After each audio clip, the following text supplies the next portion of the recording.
Sir Jay, good evening po. Ano po ang plano ngayong gabi po? Full force. Full force kami. Meron kaming massive rescue operation.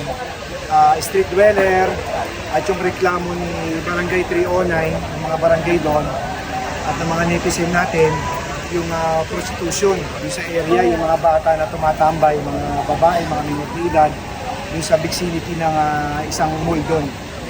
Sir Jay, paano ba mag-complain sa inyo po?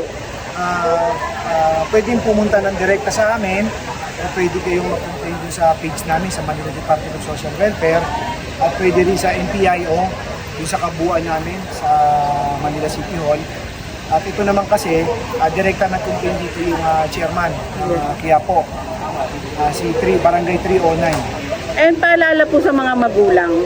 Paalala sa magulang, meron pa rin tayong curfew, start ng alas 10 ng 10 p.m.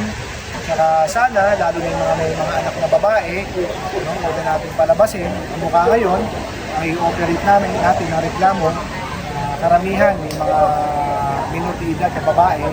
Kaya meron tayong kasamang mga dentista ng Manila Health para dun sa dental aging, para ma-determine natin kung minorityidad o hindi. Kasi po, sometimes nagsisinungaling po ng Oo, para di yung kami sila makakapagsinungaling kasi merong expert opinion yung mga dentista natin. Makikita yata yan sa wisdom tooth. Yes po. Maraming salamat, Director Salamat. Jay de la Fuente ng MDSW.